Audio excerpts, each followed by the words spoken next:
It was December 19th, 1944. The Belgian Ardennes lay buried under snow, the temperature sinking below 15 degrees. At a quiet crossroads near the village of Lanzerath, 18 American soldiers took their positions. Before them waited 500 elite paratroopers of the 1st Fallschirmjäger Division, men hardened by battles at Monte Cassino and Normandy. 18 against 500. One house, 3 machine guns, a few boxes of ammunition. Reinforcements would not come. The Germans prepared to advance. Their orders were clear: break through the American line, seize the bridges over the Meuse, and clear the path for the SS tanks pushing toward Antwerp. But no one told those 18 Americans that they were supposed to retreat. They stayed, and for 18 long hours they held. By the end of 1944, the war in Europe seemed almost over. France was liberated. Allied armies stood on Germany's doorstep. Many believed Christmas would be celebrated in Berlin. But before dawn on December the 16th, Hitler launched his final desperate gamble, Operation Watch on the Rhine. It would become known as the Battle of the Bulge. 250,000 German soldiers, 1,400 tanks, and 2,000 artillery guns struck through the Ardennes. It was the weakest part of the Allied line, held by young and inexperienced divisions. The Germans hoped to divide the Allies, isolate the British, capture Antwerp, and force a separate peace. It was madness, but for the first few days it worked. The German advance smashed through 130 kilometers of front. American units fell back in confusion. Fog grounded Allied aircraft. The front was collapsing, and on a narrow road near Lanzerath, the fate of that offensive would be decided. If the Germans broke through here, their tanks could pour into the American rear. Everything could be lost. Lanzerath was a quiet village of stone houses and slate roofs, perched on a ridge above the frozen roads below.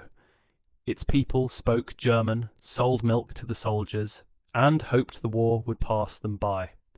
18 men of the 99th Infantry Division's reconnaissance platoon occupied the village. They were led by Lieutenant Lyle Buck, a 24-year-old from Missouri. His men were young, most barely 20. Some had never fired a shot in combat.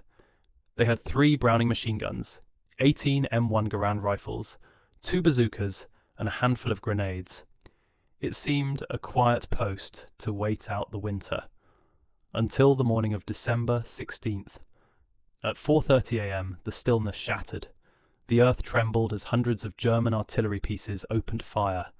Explosions rolled across the horizon, the church bells of nearby villages ringing from the shockwaves. Buch and his men leapt from their bunks, grabbing rifles as shells thundered in the distance. They watched the eastern sky flash orange. The bombardment lasted 2 hours, then silence. Soon scattered Americans appeared on the road, panicked, unarmed, retreating. They spoke of thousands of Germans, tanks everywhere, the whole front collapsing. Buch tried to call headquarters, but the lines were dead. His platoon was cut off. Orders were simple: observe, report, and fall back if necessary.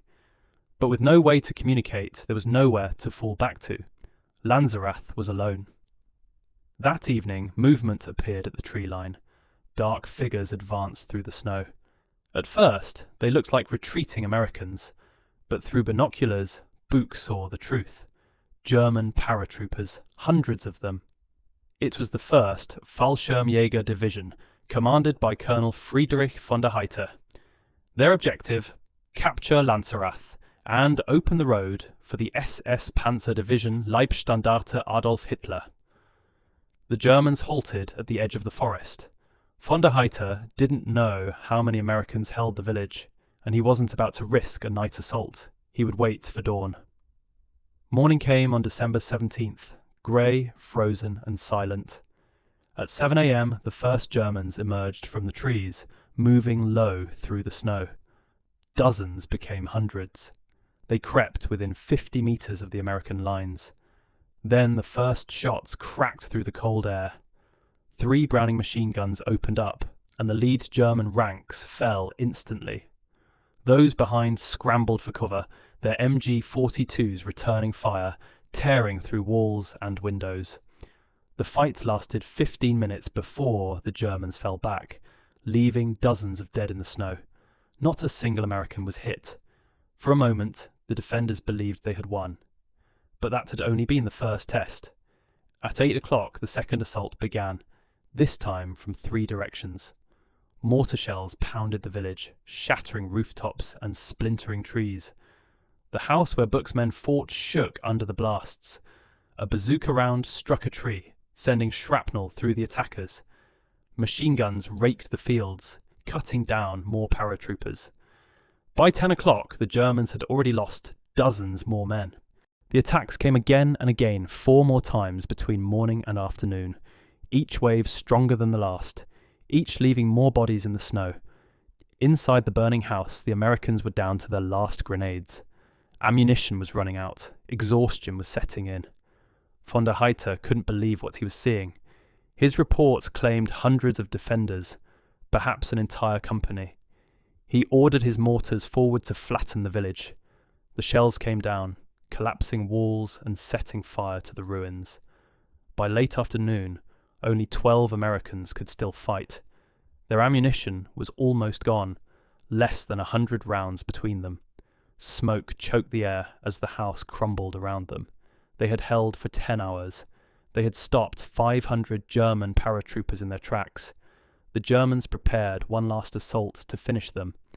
But before they could move, the rumble of engines echoed from the forest. American engines. At 5 p.m, Sherman tanks burst from the trees, guns blazing, smashing into the German lines. The paratroopers scattered. Von der Heydter realized his attack had failed. He ordered a retreat. When the tanks rolled into Lanzerath, they found the village in ruins.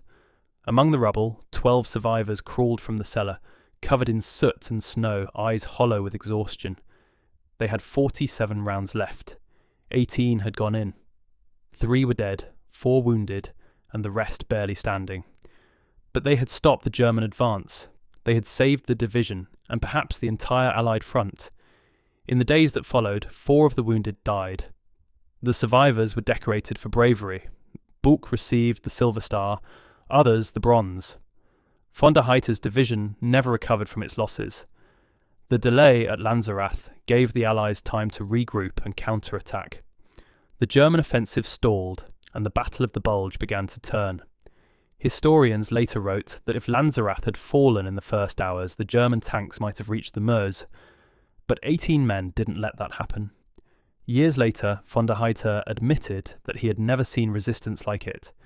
He said that had he known there were only 18, he would not have believed it. They were, in his words, the bravest soldiers he had ever faced.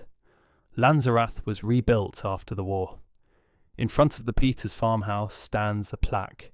Here, on December the 16th to 17th, 1944, 18 American soldiers of the 99th Infantry Division delayed 500 German paratroopers. They gave the Allies time to defend. 3 fell. Their courage changed history. Each December, the villagers still gather to remember them. Among them are children and grandchildren of those who once hid in their cellars as the world burned above. They speak of the day 18 young Americans stood in the snow, outnumbered, outgunned, and forgotten by command, and refused to yield. They fought not for glory or orders, but for the man beside them. They held because surrender was not an option. In the frozen village of Lanzerath, for 18 hours, courage alone stopped an army. 18 men, 18 hours. One impossible stand that changed the course of war.